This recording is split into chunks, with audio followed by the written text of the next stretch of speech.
all right, it's still morning, so I can say good morning to you. With a couple minutes, it will be afternoon. So sorry for the delay. It's obviously not in my hands, and we're all listening to the inauguration speeches, and then we had some snacks. So, how many of you are from the industry, if I may ask? So, are you from the power industry, or okay? What about you? And we are from power transmission. Okay, all of you. And there's one more. I've been power industry for the last 30 years. GIAN, Nangia, and the power plant. Okay. Now I've come to. Okay. And how many of you are graduate students, masters or PhD? 1, 2, 3, 4, 5, 6. And you're all power engineering background, right? Has anybody, sorry? Yeah, electrical, but electrical need not be power. Back at NTU, my university, when we say EEE, electrical and electronic engineering, it's like infocom, microelectronics, ICs, all kinds of power is a very small part of it. We used to be big, but you know, it's getting shrunk. People are getting opportunities, so they're leaving faculty members. So for young people who are about to finish PhD, please feel free to apply. Yeah, we are looking for faculty members quite actively. Our power group has shrunk in the last few years. When I was the head of power division back in 2005, we used to have 26 faculty in power. Now we have only 9. So you can see the vast difference, almost 1/3.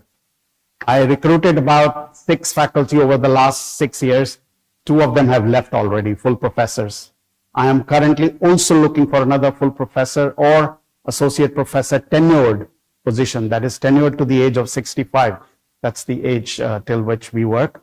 Can be extended, but the tenure is only up to the age of 65. Similar to yours, I suppose. Yeah. All right now, so good afternoon, everyone. The time did change from morning to afternoon. I'm very happy to be here, and as I said in my inaugural address, I like to add a few stories here and there because otherwise the topic can be boring, and secondly, I don't want anybody to sleep. So sometimes when you digress, you make sure that, the audience is listening to you. And being in the education sector for now 33 years, I know that this is what the students want. I shouldn't really be treating you as students. Many of you are quite senior. But still, when you get a chance as a professor to have the floor, then the rest of you are actually students, aren't you? So in many ways, that's the way it should work. Now, one more thing that I generally like to do in my classes is that it is always to have a dialogue rather than a monologue. Yeah. So I would really appreciate it if you would just stop me at any point in time. Just feel free to interject and ask me any questions. I may not be able to answer, but whatever I can, I will try my very best. Okay? So that is what we are looking forward to do. And as I mentioned, we are going to start with some very basic things in reliability, because if you don't know the background, then the applications in power system reliability can be quite daunting in some ways. We are going to restrict from day 3 onwards our discussion on generating systems, on interconnected power systems, and on distribution systems. But one of the most difficult topics that we have excluded for this course, because in 5 days you can only do so much, is what we call as composite power system reliability. That is combined generation and transmission. Because for that you need, AC load flow or DC load flow and other techniques. And therefore, without a computer software, you just can't learn those things very easily. So we are trying to avoid the use of software, commercial or otherwise, in this course, because what you are going to learn, you will be able to do hand calculations. And that's the best way for you to learn the basics. Because once you know that, then, you can even write your own software codes and then do the calculations. Many a times when students just start using the software to do things, they don't know the background. And that's a pity, that's a shame. So hopefully you will not learn it that way. Anybody taken a course on reliability before? I mean, yeah, seniors excluded. You have also at MNIT Jaipur. Sorry? 2019. You attended 2 days out of? So it was supposed to be 5 days and you attended only 2. Is that what you're saying? Yeah. That's how I interpreted. Yeah, thank you. Okay, so the role of reliability evaluation comes much later, but we are going to get going. The outline of the course here tells you that the very first topic which we are going to talk about today is introduction. So I'm going to introduce you to the area of reliability, tell you what we mean by the word reliability. And later on, we are going to apply it to the power system context. So that's why we call it power system reliability. But to begin with, we'll talk about general reliability. And then reliability actually deals with probability. So we need to understand the basic probability theory. What are independent events? What are mutually exclusive events? Yeah. Two events can occur simultaneously or they cannot occur, things like that. So we'll go through that, hopefully just by lunchtime. That's what we'll complete today. And then tomorrow we'll do topics 2 and 3, which is reliability of engineering processes.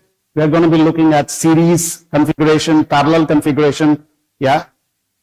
Your Vice Chancellor actually said something very nice, and that is that he applied the concept of reliability to a civil engineering system. So I think you should also keep an open mind. I know that all of you are probably related to electrical one way or another, but it is always good to keep an open mind and see that this area actually can be applied to many areas, not just electrical engineering, but mechanical, civil, and other areas as well. Okay. So after learning about the probability distributions, we will go on to day 3 and start looking at the techniques to evaluate the reliability of systems. So again, there are 3 methods that I'm going to go into. There's actually more than 3. If you really want to learn about reliability and power system reliability, when I took these courses back in the year 1986 with the guru of reliability, Professor Roy Billington, yeah. So the first course was called Basic Reliability Engineering, and the second course was called Power System Reliability. And of course, the 2 courses came from 2 of his books, which are like Bible, if you like, right? He went on to publish the 2nd edition after I graduated with my PhD, but I learned from the 1st edition, right? So that's where we will be. We'll learn some techniques. The failure modes and effect analysis is one of the most common ones. And then we are going to start looking at power system applications. Yeah. So we'll look at what is statistical approach, what is probabilistic approach, and then we talk about generation, transmission, distribution, and how we can combine them as functional zones. And then I have done a lot of work for if someone has followed my research, and I do not know if anyone has, but I have done a lot of work in what we call as a reliability cost benefit. So sometimes we are too bothered about the calculations of reliability. But when you go to your manager, your bosses, they're going to ask you one and only one question. How much is it going to cost me? You may say that, oh, I'm going to make your system 99% reliable. And the guy sitting over you or on top of you is going to ask the same question. How much is it going to cost me? So that is why it is always important not just to know how to calculate reliability, but also to know how to relate the cost to the benefit of reliability. And that's the cost-benefit equation that we will try to address in brief. In a short course like this, you can't go into too much detail, but over about 3 years in my PhD, that's what I did. And we managed to publish, I think, 8 to 9 IEEE transaction papers out of it. So it was a totally new work, because I worked in an area nobody had worked before, which is generation plus transmission plus distribution. Everybody used to work either in generation or in transmission or in distribution, but nobody thought of working in the combined area. And of course, our conclusions were sort of along expected lines, which is that more than 80% of the outages come from distribution system, correct?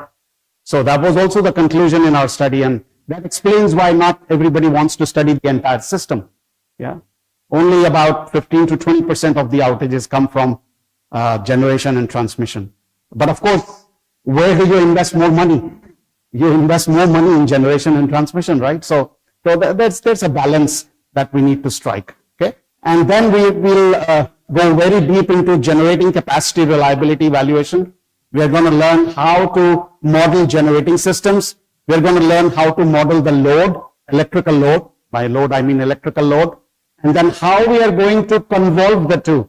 So this is a question of convolution, not combination. We convolve the two models, the generation model and the load model. And what do we get in the end? We get something known as the risk model. So what's the risk in the system?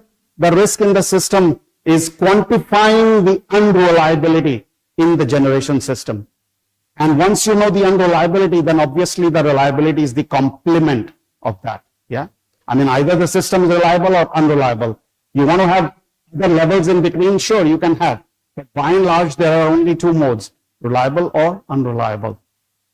So we are going to look at two methods, two indices. The most famous index that is used in reliability evaluation is called the loss of load expectation, LOLE. Yeah, you're going to hear this over the next few days from me a lot. So we are going to see how we calculate the loss of load expectation index. And I don't know the expectation in India, but the loss of load expectation, which most of the US and Canadian utilities use, yeah, as a reference when they do planning, is 0.1 days per year. So you can see loss of load expectation, and days per year tells you how long you will not have power supply. 0.1 days per year. My God, isn't that really, really reliable? This is the benchmark. This is the benchmark. I mean, many utilities, starting from the 70s, this is not just today's benchmark, but this is up to the managers, right? I mean, it's a suggested benchmark, but to each his own. I mean, I have lived in Singapore for more than 30 years, and believe you me, I have not seen a single outage. I have not experienced a single power outage. Government is not paying me to say this. I'm telling you, I have lived there. Yeah. The only outage that happens every year is maintenance outage. And of course, you got to maintain your systems. Otherwise, there will be more outages. So one day, sometime in November, they will shut everything down for about 5-6 hours to maintain everything. And then we get power back on. And then all is hunky-dory, no problems. So the system in Singapore is very, very reliable. And we have an underground cable system. I don't know how many of you have been to Singapore. I trust that many of you have been to Singapore, right?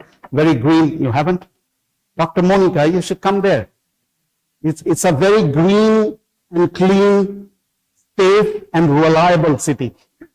Yeah. All the cables are underground now. Imagine in a country which is only 710 square kilometers. It's just a small dot on the map of the world. Imagine if there are transmission lines between buildings. How ugly would that look? How unsightly would that look, right? And Singapore is rich. It has some of the most highest, I should say, foreign reserves in the world. The Singapore passport is #1 in the world right now. Such a small country, only 710 square kilometers land area. You still don't want to go there? It's really very nice. We don't have winter. We don't have summer. There is one and only one season in Singapore. Hot. Some people say there are 3. Hot, hotter and hottest. But the hottest is only 35 degrees C. I mean, my wife doesn't want to return to Delhi. She doesn't want to face the loo. We don't want to go back to 50 degrees Celsius, which we did as kids. What to do? We don't have that in Singapore. The minimum temperature is 22. The maximum is 35 throughout the year. So you can come any time of the year. Yeah, it's wonderful. We don't wear sweaters, jackets. We don't. But our students, when they come to classes, because the inside is all air conditioned and it gets quite cold, so they bring their winter jackets or summer jackets along with them. So you will see that a lot in classrooms. Yeah.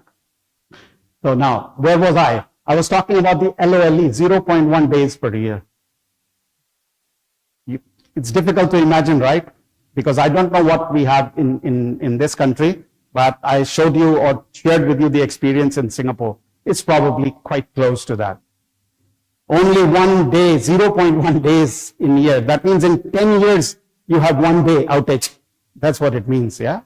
So we'll talk about how we calculate the loss of load expectation, and then we will also go on to calculate the second one, the loss of energy expectation.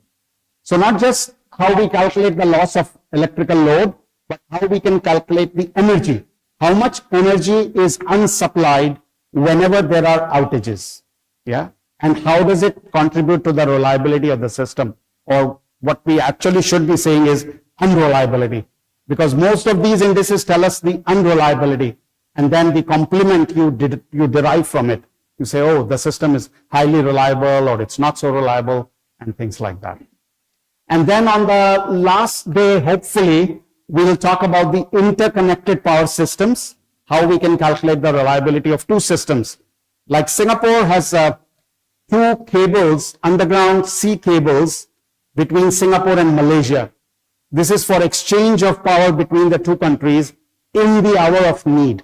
Now, as luck would have it, Singapore has enough resources, so we have never needed that power from our neighboring country. Yeah, but it's there, right? You need these interconnections so that in the hour of need, you can transmit power and share power across 2 or more entities. So we'll just see a little bit about how we calculate the reliability of systems that are interconnected. Maybe 2 countries, maybe 2 cities, things like that. And last but not least, we'll talk about how we calculate the reliability of distribution systems. Now, as you know, most distribution systems are connected radially.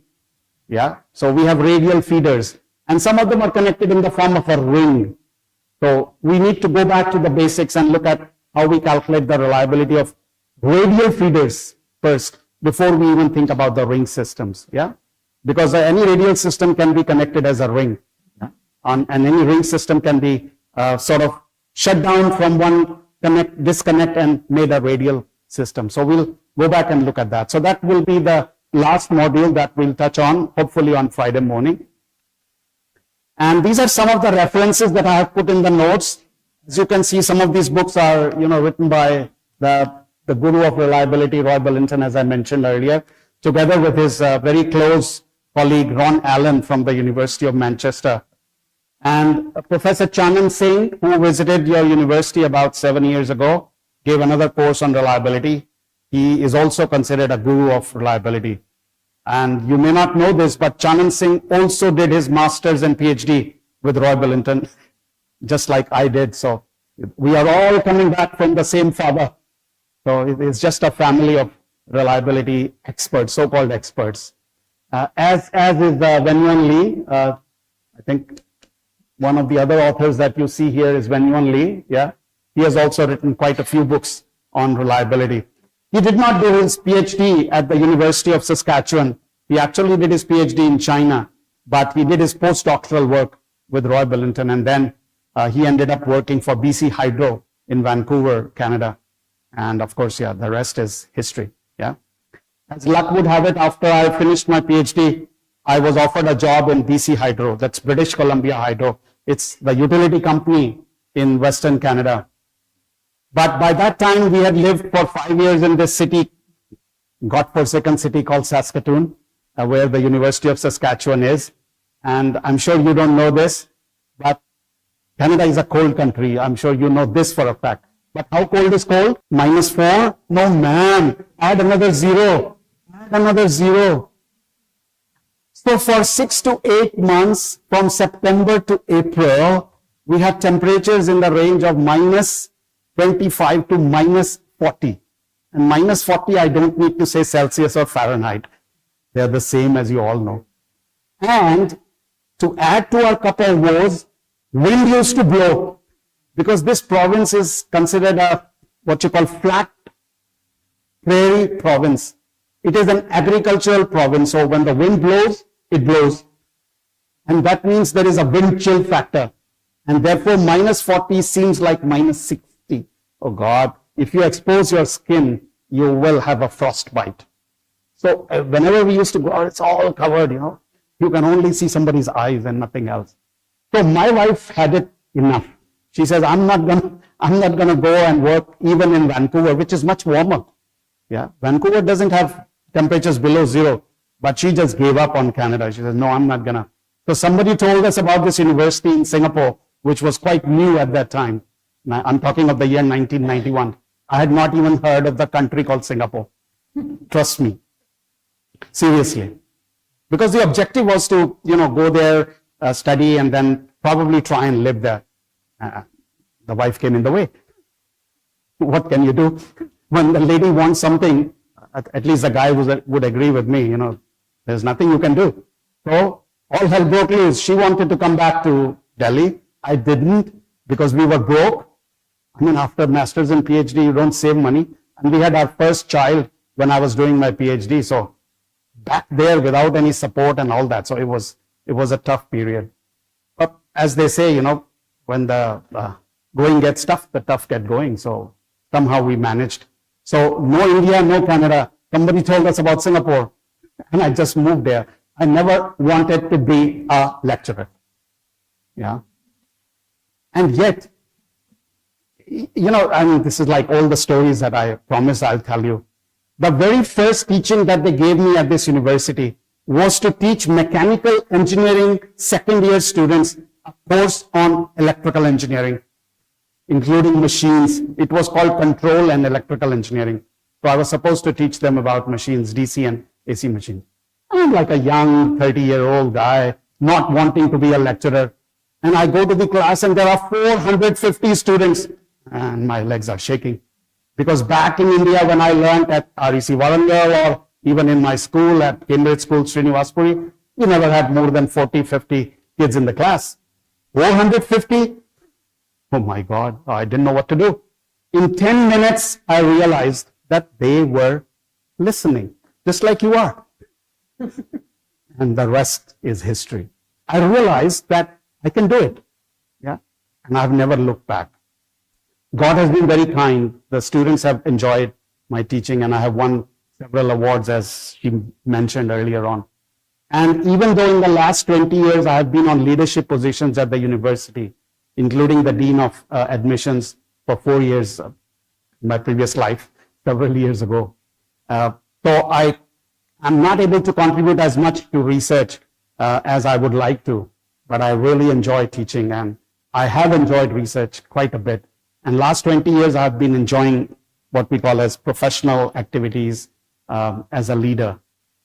Well, life has gone by, most of it, and that's why it is always good to share some of my own experiences and not just teach you about reliability, right? Yeah, you get inspiration from anything and everything. Because I also got inspired by my PhD supervisor and along the way from other professors as well. So it's all about inspiration, yeah? So this is what we have in store for you. If you want to buy any of those books, I would strongly recommend the book by Roy Billington and Ron Allen.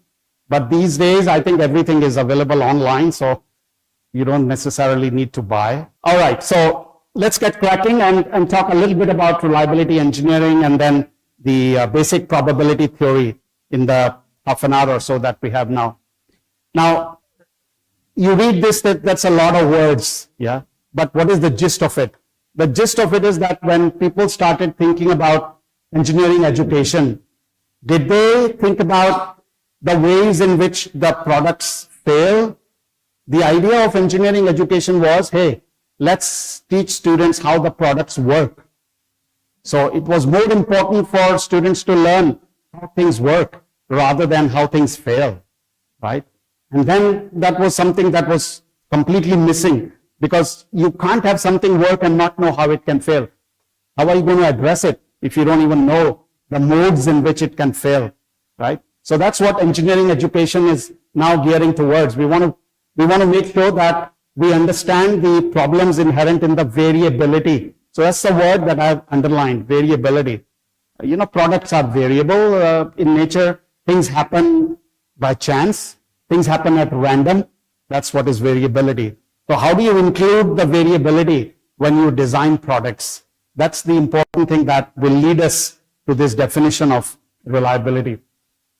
So we want to understand the laws of chance and the causes and effects of variability, which we believe is very, very important. So reliability engineering has developed in response to how we can control the risk in the system. I used that word a little earlier as well, and we'll continue to talk about it.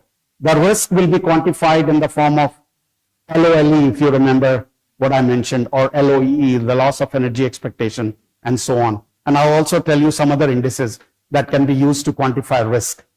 But that's where the reliability engineering developed. Oh, how do we find the risk in the system, right?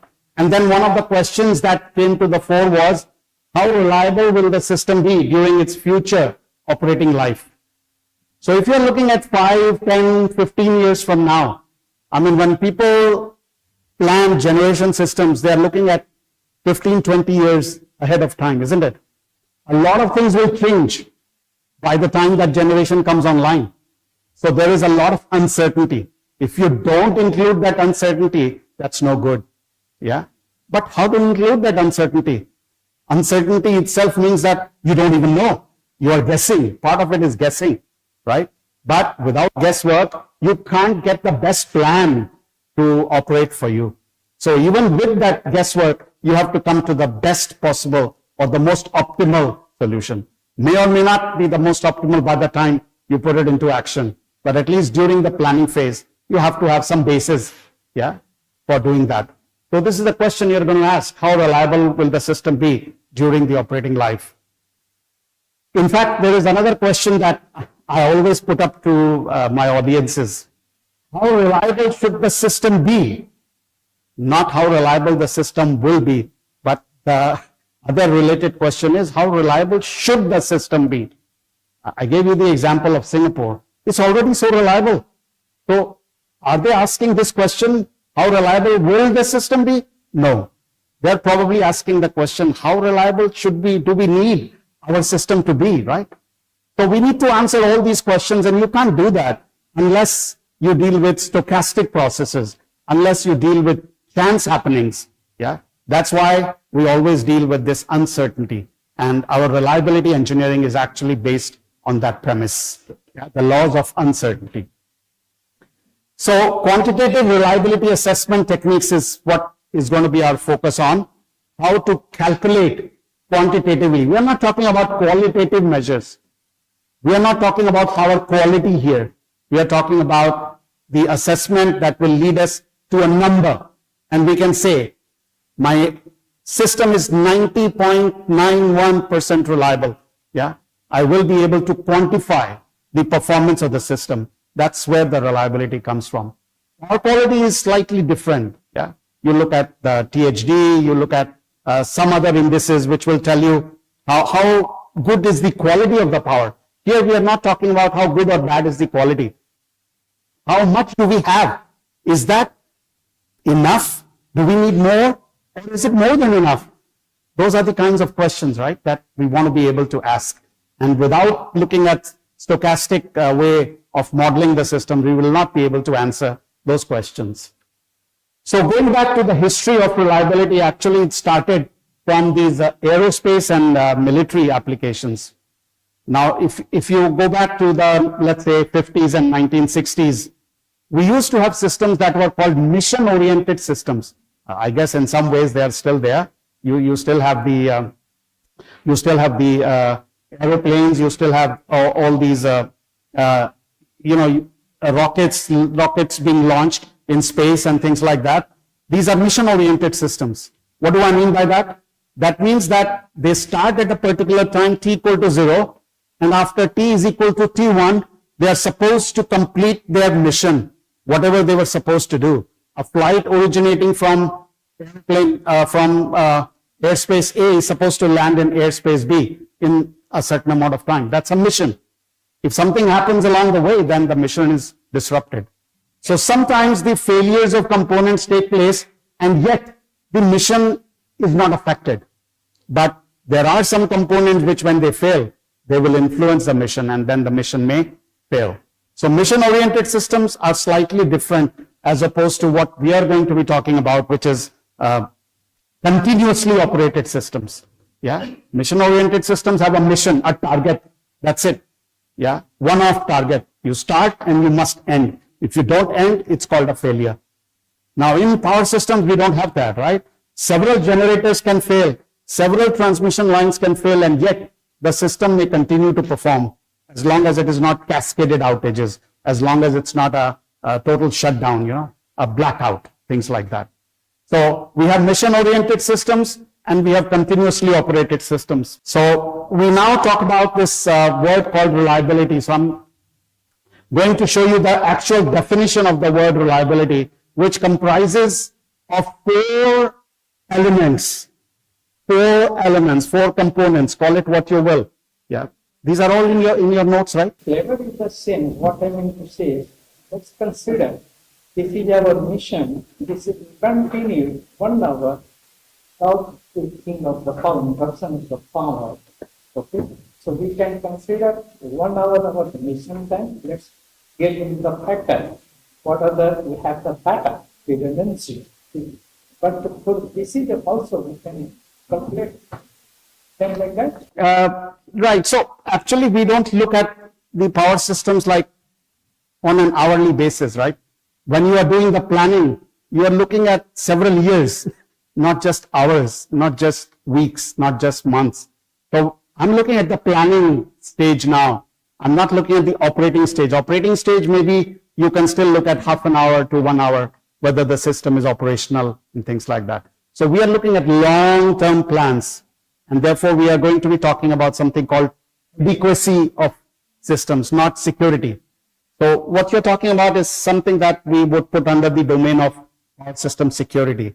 Yeah, because you look at short timings, half an hour, 20 minutes, 1 hour, few hours timeline, which is similar to mission-oriented systems. But still, repair can take place, you see. In mission-oriented systems, we don't have repair. Yeah. Whereas in power systems, you always count upon, so I'm talking long term here. You are talking short term. I think that's the only difference. Yeah. For short term, it is similar to mission oriented, true, but still repairable. You can still repair it. Whereas mission oriented systems, usually they're not repairable. Okay. That's the fundamental difference between the two types of systems. So the definition of reliability has four components. Probability. Yeah, what is the probability of a system performing its intended function adequately? So that's the second word, which I just mentioned, adequacy. Adequately, we are going to quantify that, or we are going to define that. And thirdly, under the operating conditions encountered and for the period of time intended. I mean, if I'm going to plan a generator today, that generator is not going to operate for 200, 300 years, right?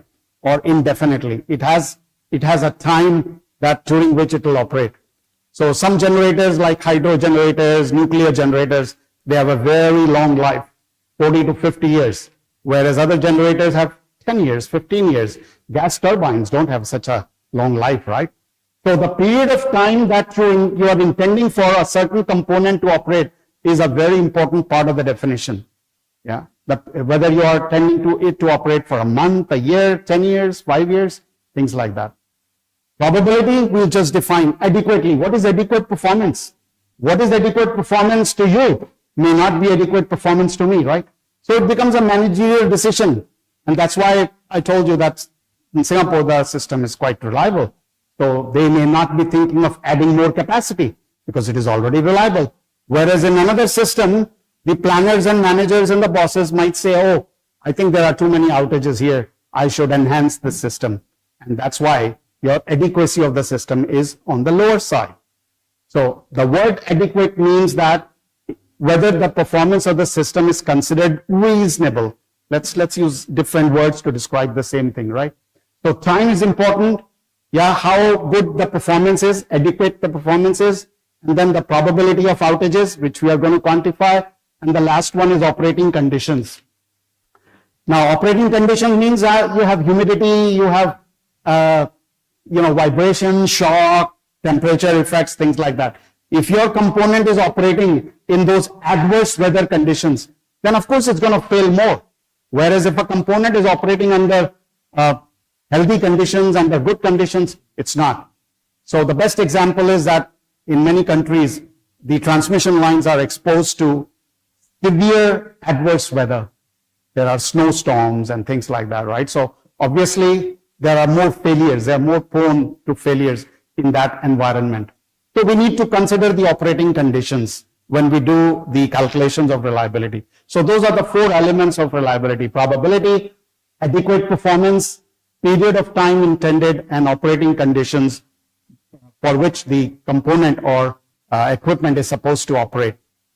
Now, in general, of course, you say that that's a very long definition, sure, but we can say that reliability is therefore the probability that a given equipment or piece or component will work as expected.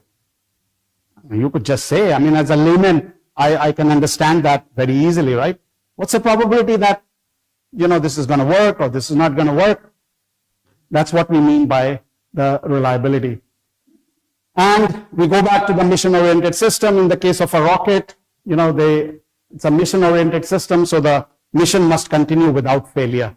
Of course, if some components fail, as long as the mission is still continuing, we still call it successful. Otherwise, if the mission is disrupted, then it's a failure. So continuously operated systems is our focus in this particular course, not mission-oriented systems. And of course, we are going to focus more on electric power systems, which are an example of a continuously operated system, right? So this continuously operated system will obviously have several down states. The word that we use in reliability a lot is up and down, because everybody can understand what we mean by that. System is up means it's operating. System is down means it's failed. Maybe the system, maybe the component, whatever we are referring to, right? So up and down is what we mean by that.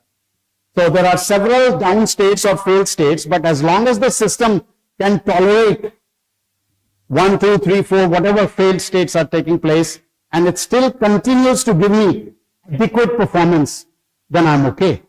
But if the performance goes below a certain threshold, then it is not adequate anymore.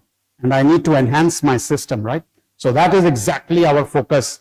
Considering the uncertainty, we are going to find what should be an adequate level. What is the current level?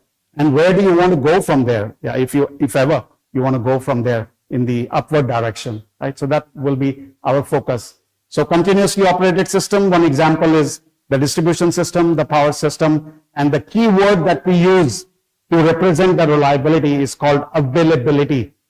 And the definition of availability is that it is the probability of finding the system or the component during the operating stage at some time in the distant future.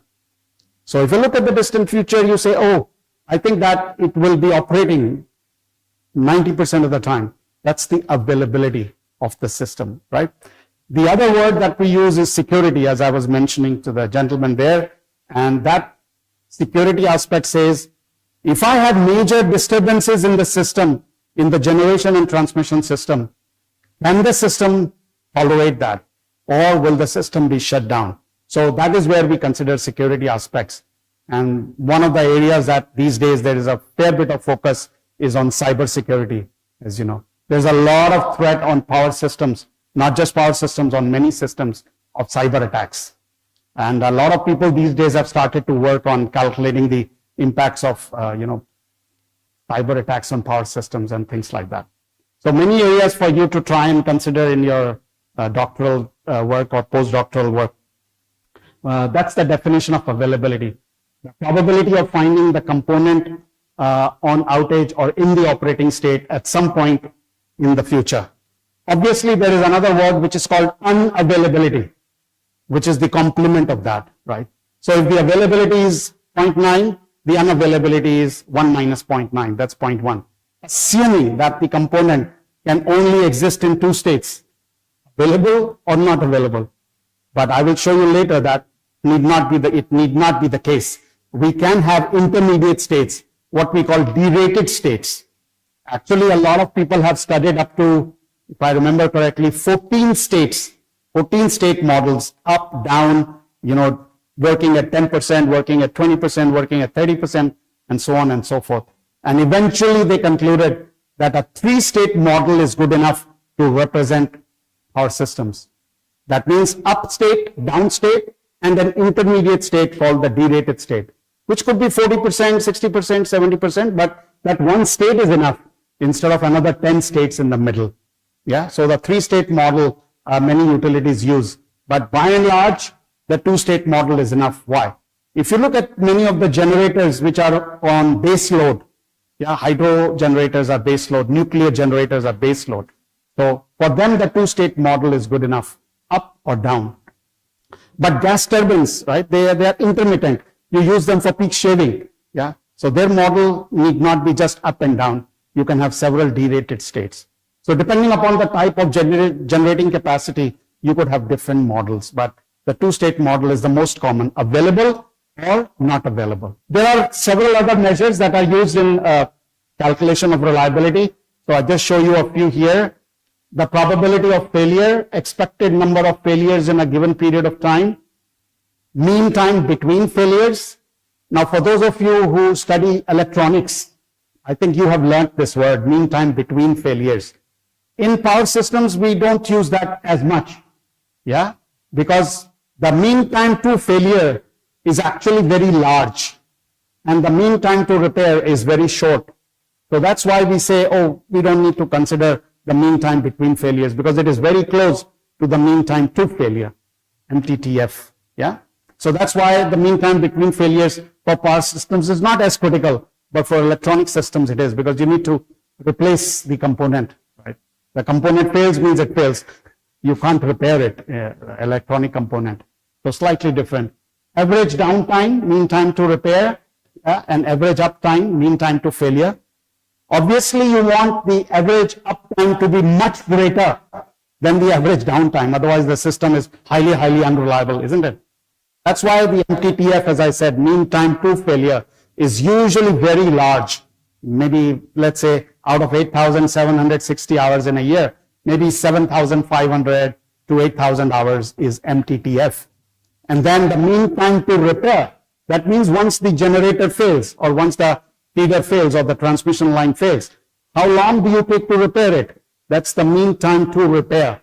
Sometimes if it's a transformer, for example, you can repair it. It may take hundreds of hours, but it is better to replace it. Yeah, put a spare transformer instead of just trying to work on that transformer. You can take it aside and substitute it by a spare transformer. It will be much faster, maybe only 5 to 10 hours as opposed to hundreds of hours to repair a transformer. So that's the mean time to repair. Anyway, it is much shorter compared to the mean time to failure. But if you consider both of them, MTTF plus MTTR, then it is called mean time between failures. That means one cycle of up and down is what we call mean time between failures. Okay. Expected loss of load, I think this is quite natural, and expected loss of energy, expected revenue loss due to failures. Now, what is the most important index for us, like customers like you and I? What is the most important index for us? What do we want to know? Revenue. Yeah. I mean, revenue, basically, from your perspective, it's not revenue. From the utility perspective, it's revenue. Yeah. Now, the start from the plant, the moment P time K, one K, so the time back to the operation, there are so many dependency factors. So, shall we consider the reach time only for calculation purpose or some dependency factor out or delay out? Because some component has to be that condition along the supply. So, whole time. You have to consider the entire time, which I'm calling the replacement time. Or if you're repairing, it's the repair time, which is much longer. I think it depends on the management. As far as I'm concerned, either you're repairing it or replacing it, depending upon your needs. If time is not critical, you can repair it. If time is critical, then you must replace it, especially for transformers, because the repair time is fairly long, a few days, yeah, not just a few hours. So it depends on the management which time you want to consider as the mean time to repair. But by and large, as the title indicates, it should be total repair, right? not just temporary repair. It should be total repair or / replacement, one of the two. Okay. So we were talking about to customers, what do we want? So if I say that, I have 10 hours per year power outage, somebody will say, oh, that's nice, that's not too bad. Others will say, that's a lot. I cannot allow more than 1 hour per year, right? Now, the other question is, this 10 hours per year, is it taking place 10 times? 1 hour, 1 hour, 1 hour, 1 hour, or 1 hour, 0.5, 2.5, 3.5, but overall it's 10 hours? Or is it just one outage of 10 hours? So, as you go along, you will see I talk about frequency and duration. So, for customers, it's the frequency and duration which is more relevant. We want to know how frequently we'll have outages. And we also want to know whenever an outage takes place, how long will it last? So frequency and duration is more critical to us. For the utility, they always want to make revenue. They always want to make money. That may not be the most important, yeah? Okay. So let's talk a little bit about the basic probability theory, yeah? I hope you're not yet hungry. I probably will go on for half an hour or so. It's okay, Professor Nangia? Maybe okay for you, but for the rest? Everybody okay, right? Yeah. You can follow my English? Good. And can you hear me at the back? I think those are the fundamental questions. You can, right? You can hear me at the back? Yes, very good. I should have asked that before. Already half an hour into the course, more than half an hour. Okay, so basic probability theory. We want to use methods which quantify reliability. I want a number. I don't want a quality. I don't want somebody to say, oh, today is a hazy day. I want to know what is the probability that it will be hazy today. I want to know what is the probability that it will rain today, right? So we deal with this word called probability, and we don't want to deal with deterministic. If I get the time, and I'm not sure, perhaps in the notes, I have an example where we talk about deterministic techniques versus probabilistic techniques. Deterministic means rule of thumb. My manager says the LDLD must be 0.1 days per year, and that's it. My life goes upside down. I must work towards it, right? That's called deterministic. He doesn't know why he's saying that. He has no basis to say that. Yeah, he's just using it from some utility, yeah, or out of his own mind. That's called deterministic.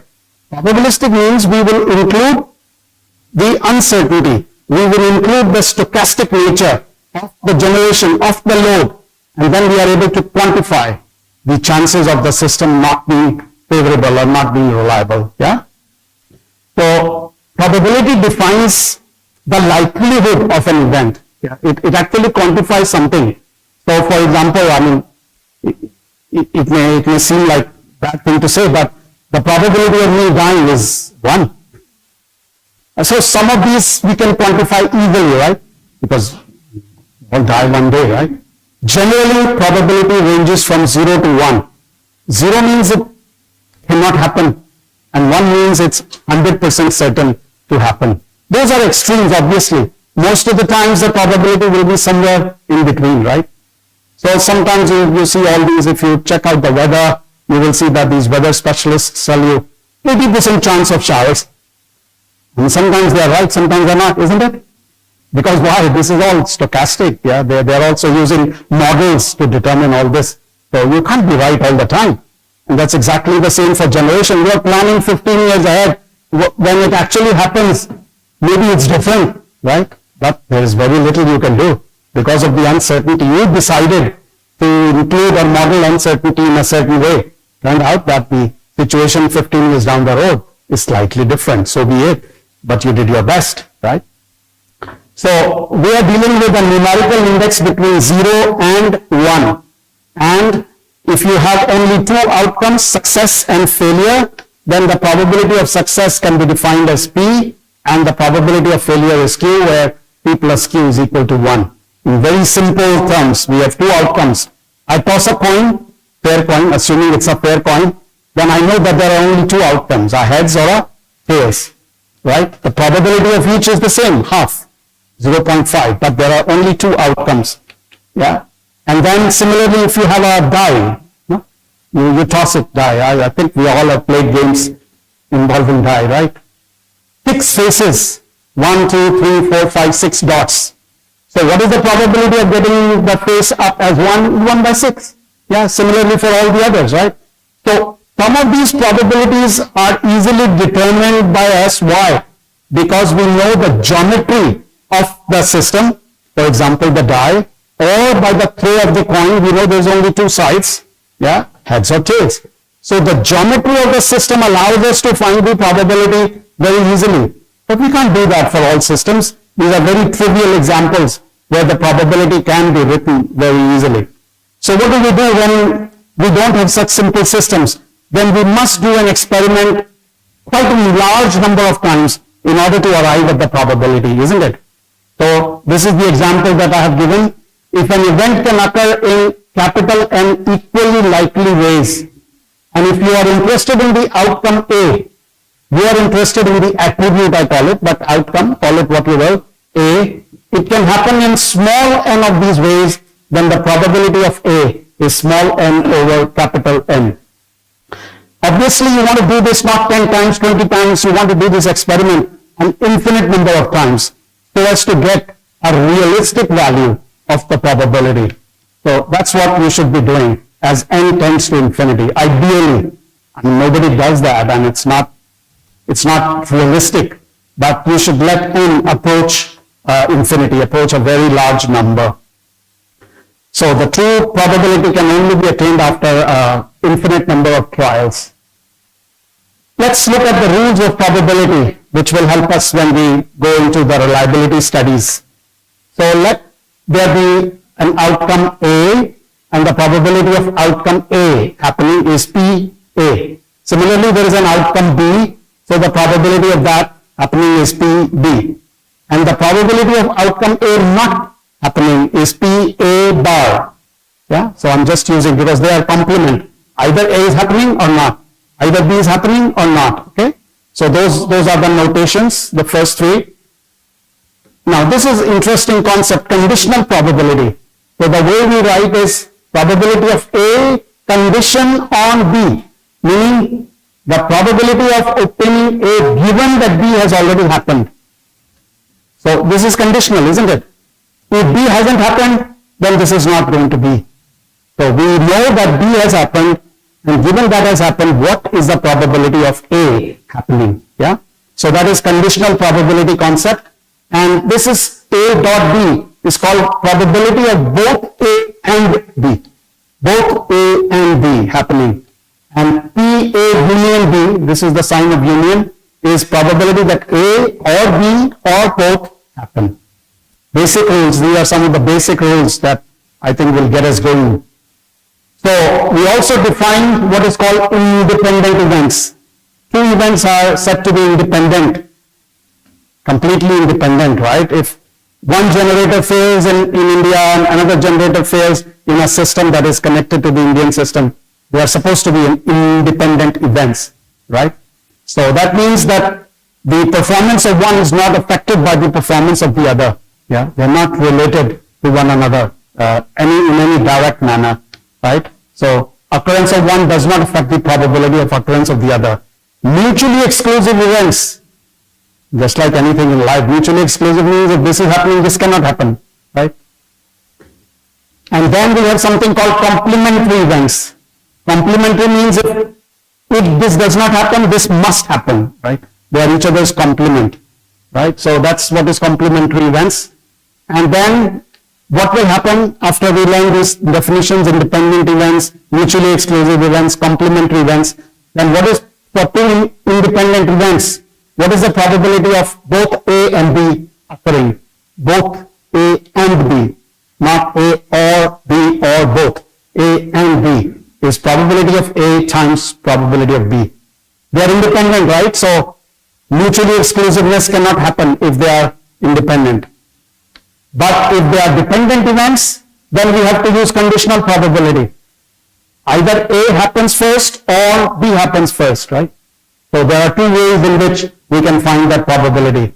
And finally, if we want to find the probability of A union B, that means either A or B or both, then we have A plus B minus probability of A and B. I don't know if you recall something called Venn diagrams. Do you? Venn diagrams. Then I think you can relate to it, because I'm taking A, I'm taking B, and there is an overlap. And I have used both of them. I must remove the one in the middle, right? So it's an example coming from the Venn diagram. And if the events are independent, then this, let me go back to this one, this P, A and B, I'm trying to find the probability of A and B. And there are three cases. If the events are independent, then it is PA times PB. The probability of A and B is what? If the events are independent, it's probability of A times probability of B. But if the events are mutually exclusive, then that is zero. They can never happen, right? And finally, if the events are dependent, then we have to use the dependency equation, remember? Yeah. So that's why all these cases will fall into place if you understand the definitions of independent, mutually exclusive, and dependent. Yeah. So I have a couple of small examples here. The first example is the reliability of a missile is 0.85. If a salvo of 2 missiles is fired, what is the probability of at least one hit? At least one will hit its target. It's a missile. What does a missile do? It goes and strikes somewhere, right? Yeah. So that's the mission of the missile. So 2 missiles is fired. What is the probability of at least one? That means if the 2 missiles are A and B, A will hit, or B will hit, or both will hit, isn't it? Yeah. So you can find it in different ways. So I've just shown you 2 possible ways to solve this. Let A is the event that the first missile hits, B is the event that the second missile hits. So probability of A and probability of B both are 0.85, isn't it? If we go back to the question, is the reliability of the missile. Similar missiles, they have the same reliability or same probability, so 0.85. So probability of A not hitting is 1 minus 0.85, right? Probability of B not hitting is also this. So what is the probability of at least one hit? That means it is 1 minus probability that nothing hits. Right? That's one way of doing it. So probability that nothing hits means PA bar times PB bar, 0.15, 0.15, and then 1 minus that. The other way of doing it is like this. A hits, but B, A hits and B hits. A hits, B misses, A misses, B hits, right? All those are cases of at least one hit. So you can do what we call as an enumeration, or you can just go back to the fundamentals and say, hey, I already know what's the probability of failure. So the probability of success must be 1 minus the probability of failure. Okay? Another example, which I think we can all relate to, or I hope so, everybody has played cards at some time or the other, right? So we have a deck of cards, and one card is drawn from a standard pack of 52 cards. Let A be the event that it is a red card. How many red cards are there? 26, right? And black cards 26. And B is the event that it is a court or face card. So I'll just explain what I mean by that. King, queen, or jack. Those are called court cards or face cards, right? So what is the probability that both A and B occur? So what is probability of A occurring? What is the probability of A if you draw a card? What's the probability? 26 of them are red, right? So 26 over 52. And what's the probability of event B? Yeah, how many kings, queens, and jacks are there? 4 plus 4 plus 4, 12. 12 divided by 52. So that's PB. So what's the probability that both of them will occur? That's nice. Multiply the 2. The other way, even simpler. How many red kings are there? How many red queens are there? How many red jacks are there? 2, 2, 2, right? 6. So 6 divided by 52. Intuitively you can calculate that. But I'm telling you how to use the laws of probability to make that calculation, right? And then the second part, what is the probability that the drawn card is red, court, or both? It's slightly more interesting. So probability of A given B, what is B? That it is either a king, a queen, or a jack. Yeah, and that is 6 over 12. How many kings, jacks, and queens are there? 4 plus 4 plus 4, 12, right? So out of those, it's given that it is either a king or a queen or a jack. So 12. It's given that. So what is the probability that it is a red one? How many red will be there? 6, right? So it is 6 by 12. And probability of B given A. So if A has occurred, meaning that it is already a red card. A is red card, right? You already know that it is a red. How many red cards are there? 26. So out of those 26, how many of them will be either a king or a queen or a jack, right? So that probability is, 6 divided by 26. So once you know those probabilities, then the probability of A union B, PA plus PB minus PA dot B, you know this, and you know the conditional probability. You can use either P of B times P of A slash B or the other way around. Okay. So this is how we actually do the calculations for the basic probability. I have another example here. 30 high strength bolts became mixed with another 25 ordinary bolts. So high strength bolts and ordinary bolts. And it was not possible to tell them apart. So you mix them, becomes a potpourri. Yeah, you don't know which one is which. I mean, how different can the bolts look, right? In terms of the looks. If two bolts are drawn in succession means one after the other, not together, one after the other. What is the probability that one of them is of high strength type and the other one is of the normal type or ordinary type? So, there are two mutually exclusive events here. I think that's the first thing to realize. One, drawing a high strength bolt on the first and ordinary one on the second, right? And the second event is drawing an ordinary bolt on the first trial and a high strength bolt on the second trial. And these are mutually exclusive. Are you with me? The definition of mutually exclusive, right? Cannot happen at the same time. Only one of them can happen, right? Not both, correct? That's mutually exclusive. So the probability of event 1 is 30. There are 30 high strength bolts. So 30 divided by total is 55. So first one is a high strength. Second one is an ordinary one. So you are left with only 54. But there are 25 of them, correct? So this is the probability of event 1. Similarly, we can find the probability of event 2. And that happens to be the same, 25 by 99.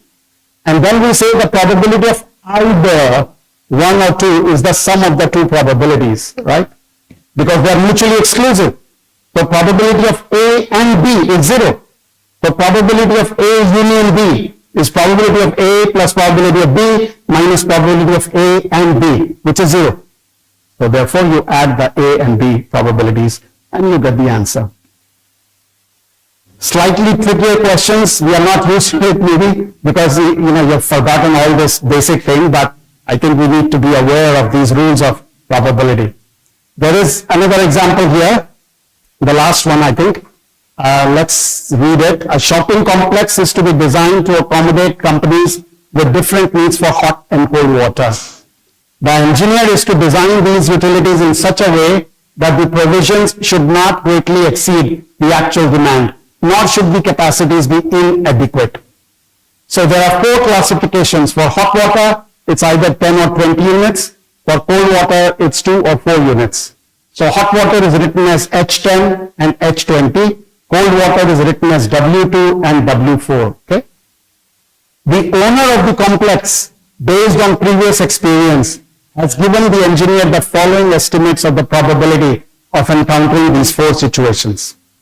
4 situations, right? Hot water 10 units, cold water 4 units. Hot water 20 units, cold water 4 units. Things like that. So 4 situations and the owner has given this probability table.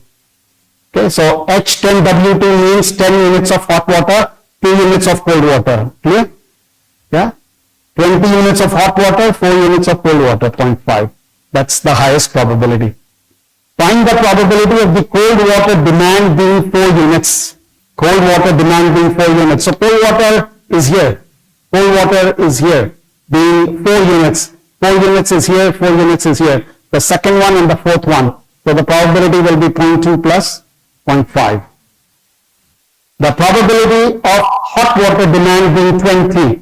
So where are the 20 hot water? The number 3 and number 4, also 0.7. Yeah. Either the cold water demand being 4 or the hot water demand being 20. Either. The keyword is either. Yeah. So let's see the calculation. It's probability of A plus probability of B minus the common area, right? Yeah, you got to remove that common area which we spoke about earlier. So that's 0.9. Very high probability. And finally, there is another part of the question. A company known to have a hot water demand of 10 units, also having a cold water demand of 4 units. Conditional probability. Yeah. We already know that the hot water demand is 10 units. So what is the probability that their cold water demand is also 4 units? Yeah. Conditional probability, please remember. So this requires the calculation of conditional probability. So probability of cold water being 4 units given that hot water is 10 units is equal to this probability divided by the probability of hot water being 10 units. So you get 0.66. Okay. So some basic calculations I've shown you, and there is an exercise also for your doing pleasure. Yeah, which you can do later on, and hopefully you'll get the right answer. I've given you the answers, not the solutions. Yeah, hopefully you can do it. It's actually 5 to 10 minutes, no longer than that, right? You don't have the notes with you because you're taking pictures. So, yeah, so you're talking about human error. You can actually include it in that probability, but it's never easy, right? Yeah. Yeah, it's very subjective.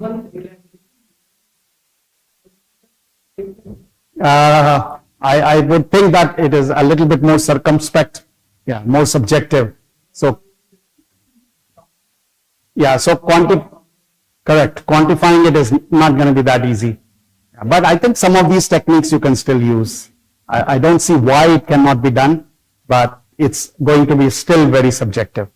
No, thank you. That if I am doing the planning, I may have a very poor understanding of the system, or maybe the some of the understanding I need to review. That may reflect into the probability of calculating what the system or even to have. Right. So in that respect, yeah. So I think you can include some uncertainty in the calculations, and later on when we go to power system reliability, I will give you an example of including the uncertainty. So perhaps that may give you some food for thought. Yeah, okay. Right, so can we move on, Professor Nangia, or continue? Oh, good show. I mean, normally people say, no, lunch time. So you are all enthusiastic, just like me. Good. So we have it'll take another half an hour. You okay? Good, okay. I like you all. So now we go into probability distributions. We talked about basic probability theory. Many a times in reliability, we have to know whether the failure is described by a probability distribution or it is just described by a number. Similarly for repair. And in many power engineering applications, the failures are said to be exponentially distributed, whereas the repairs may or may not be exponentially distributed. Sometimes they could be Gaussian distributed. There are other distributions that describe Rayleigh distribution, Weibull distribution, Gamma distribution, and so on. Yeah, Weibull distribution as well. But the failures in general have always been, and research has shown that it is correct, that they are exponentially distributed. So we need to learn a little bit about these probability distributions, yeah, because sometimes we may need to know, which distribution best fits the parameter that we are trying to use. But even before we do that, we need to know what are continuous random variables and what are what we call as non-continuous random variables or discrete random variables, yeah. So let's look at these two types of random variables. The discrete random variable, which can have only a discrete number of outcomes. So for example, the toss of the coin, as I mentioned, only 2 possible outcomes, or the toss of the die, 6 possible outcomes. So that's discrete. We know that there will be 2 outcomes, 6 outcomes, or anything else if we know 10 outcomes, 20 outcomes, discrete. But if you're looking at electrical power systems and you are measuring the current or the voltage or the power and things like that, then of course it's varying continuously, right? So we have discrete random variable, we have continuous random variable. The keyword is random variable. Why do we call it random variable? Because it varies at random. Yeah, it's not fixed. It changes. It changes with time. Yeah. So some example here, we have a system or electric power system with peak loads over a 20-day period. So the peak loads are variable slightly from 5.97 to 6.02 megawatt. Not a very big variation, as you can see, over a 20-day period. So obviously it's not too long. You can easily plot the curves and things like that. So I just want to illustrate to you the distributions that we can think for discrete random variables. This is a discrete random variable, is it not? There are only so many outcomes. It's either 5.97 or 98 or 99 or 6 or 6.01 or 6.02, right? Only 6 possible outcomes. So the frequency distribution can be plotted, and then the probability distribution can be obtained from frequency distribution divided by number of experiments. So let's look at this. I think a picture is worth 1,000 words, as they say. No matter what I say, I think you will understand from this a lot better than what I keep talking about. So if you look on the vertical axis here, it's the frequency. So how frequently did 5.97 megawatt load occur? It occurred 2 times. Yeah, if you go back to the data, 5.97 is 2 times. 5.98 is 3 times. 5.99 is 5 times, and so on. So 2 times, 3 times, 5 times, and so on. So on this side is the frequency, yeah, and similarly you can convert the frequency to probability. So for example, 5.97 megawatt occurs 2 times out of 20, yeah. So you can convert this into a probability, that is 0.1, correct? Similarly, this one happens 3 times, yeah, so 3 divided by 20, so 0.15, and so on and so forth, correct? So you can convert the frequency histogram into a probability function. And we can even break down the loads into ranges. In other words, I don't want to consider 5.97, 5.98, 5.99. I say, okay, can I bundle them?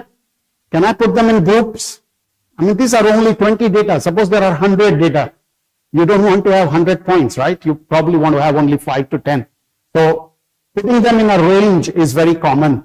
So that's what I have done now. I have put in these intervals 0.02 megawatt. So 5.965 to 5.985, 5.985 to 6.005.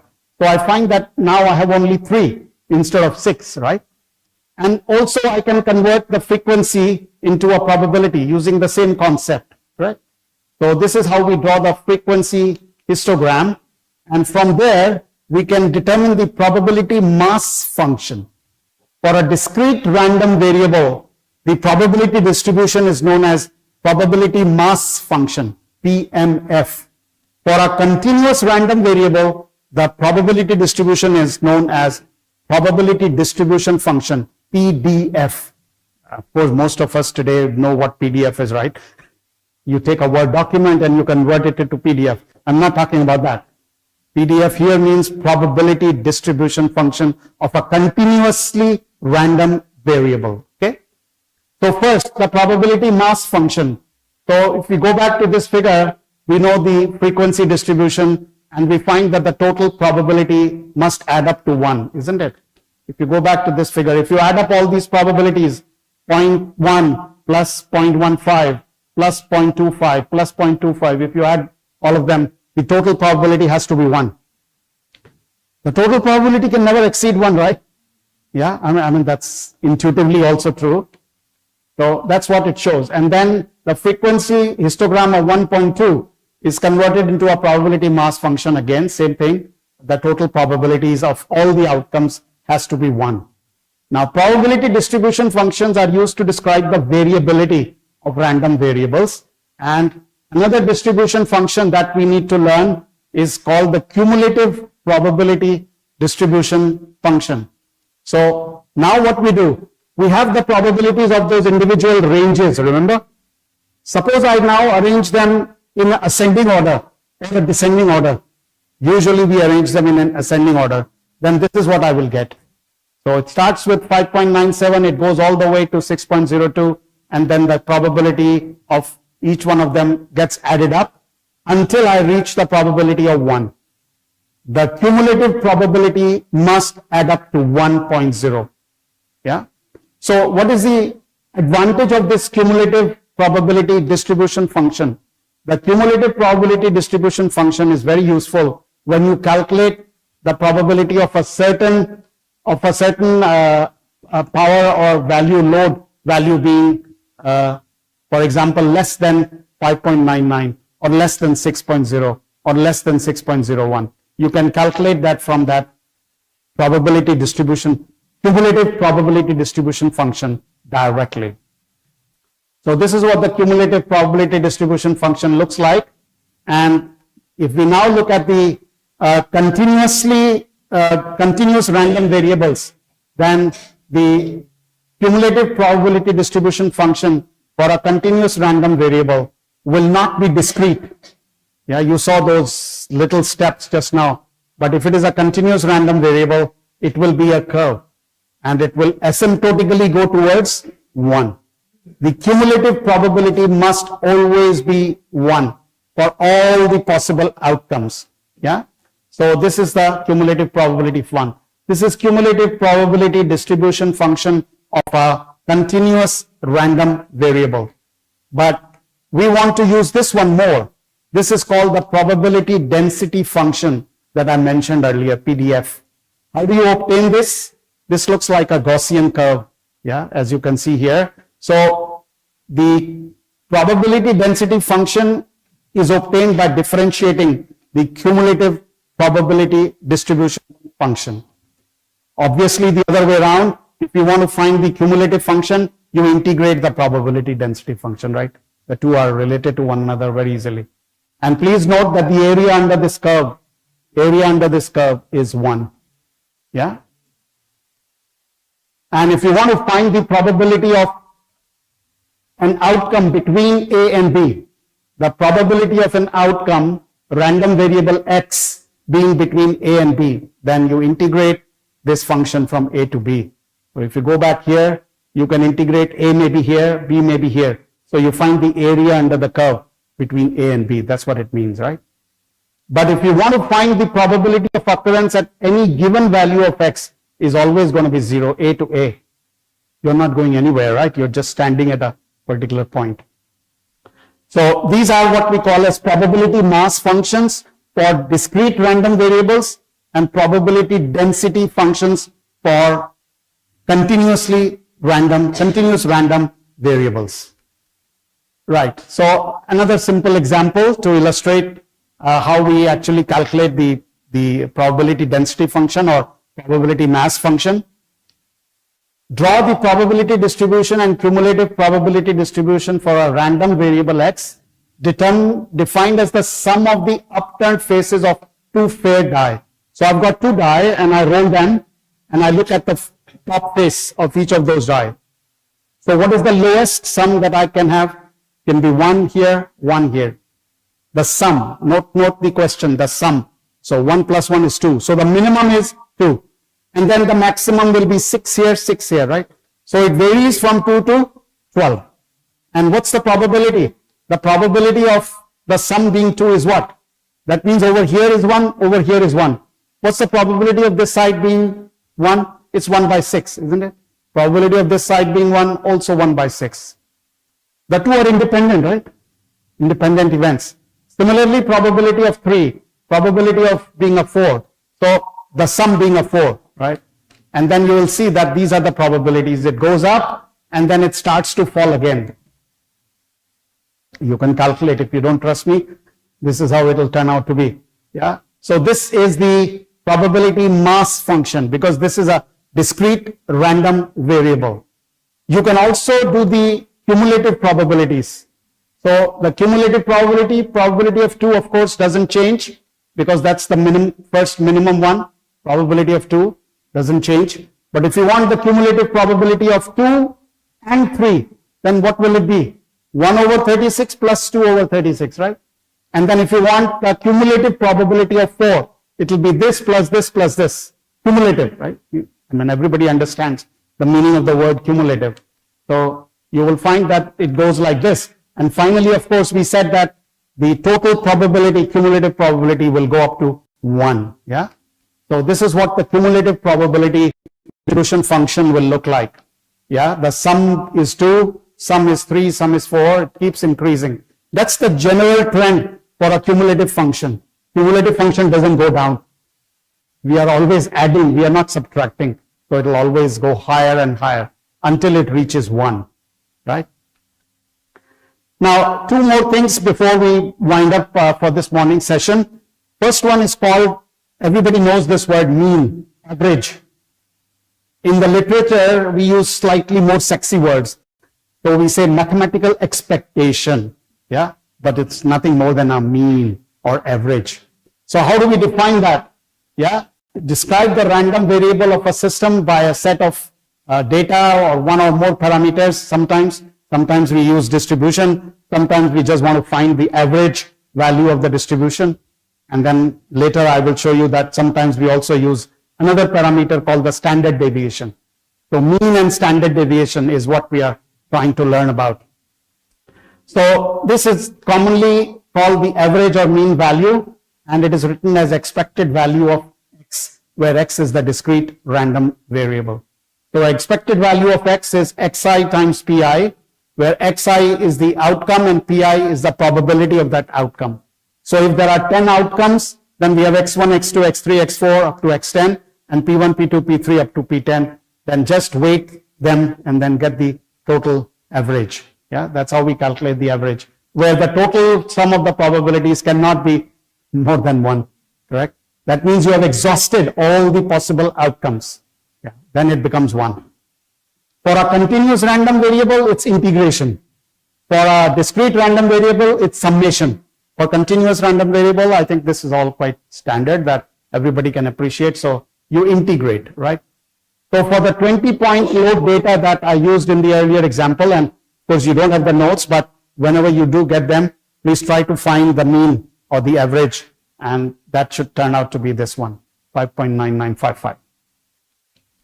Yeah, so just to show you how we calculate the mean, this die is tossed several times. What is the expected number of dots? Expected number is mean, right? Average. So you find that the probability of getting 1 on top is 1 by 6. 2 on top is also 1 by 6. Everything is 1 by 6. So what is the average? Average is x times p. So x outcome 1, outcome 2, outcome 3, 4, 5, and 6. The probability is the same. So 1 plus 2 plus 3 plus 4 plus 5 plus 6 divided by 6. Isn't it? And that turns out to be 3.5. Interesting, isn't it? You never get 3.5? Do you? Have you seen 3.5? Please tell me. It must be magic. That's the average. That's the, if you throw it so many times, you would expect the number to be 3.5, yet it's a physical impossibility. So it's the same with power systems. When we calculate the averages, and some of you have already alluded to this, the human errors and things like that. Sometimes you can't just say it's not going to happen, and yet we expect this to be the number. So yeah, this example in that sense is very good to understand. So my final 2 slides talking about the variance and through the variance to the standard deviation. So I think we have all learned this in maths earlier. So I just want to go through it very quickly. Is the expected value is good for us, but if we have another parameter, then we can actually describe it by a probability distribution. For example, everybody knows the Gaussian or normal distribution. It is described not just by the average, but also by the standard deviation, right? 2 parameters, right? It's a 2-parameter distribution, whereas an exponential distribution is a 1-parameter distribution, just described by its mean, correct? So in other words, it's always good to know how we calculate the standard deviation and variance. So variance is defined as the second moment of the random variable above the mean. Second moment, yeah. So this is how the mathematical equations turn out without going into too much details. And then if you take the square root of the variance, you get the standard deviation, right? And of course, the continuation of the exercise, the 20-point load data, I want you to try and calculate the variance and standard deviation. I've given you the answers here, right? So you don't have to scratch your heads. The answers are already there. So we have learned what is the reliability definition. We have learned what do we mean by probability. We have learned the basic rules of probability. And then we have talked a little bit about what we mean by the average and what we mean by the variance and standard deviation. This is all a precursor to what is to follow, and you will see that a lot of it is not so mathematically intensive because we want to keep it that way so that you can do hand calculations. That's why I call it some kind of a workshop or a fundamental course. If you go for advanced courses, you have to do this with software. You have to use MATLAB and things like that. So we want to keep it at such a level that you can all understand. You bring out a calculator, you do the calculation, you say, yeah, I know what I'm doing. Many a times we forget the basics. We just tend to use the computers for almost everything. I mean, you have these mobile phones these days. You know, sometimes somebody asks me, what is this guy's phone number? You say, sorry, I have to look, right? In the olden times, we could remember the phone numbers. It was like at our fingertips. No longer, I don't even remember my wife's number. And that's dangerous. But it is what it is, yeah? Okay, so we can stop at this point in time, and I will see you all tomorrow morning, and this afternoon Professor Nangia has arranged for some sessions. Hopefully you will enjoy them after the lunch break, yeah? Thank you very much for lending me your ears. Enjoy the afternoon, and I'll see you tomorrow, okay?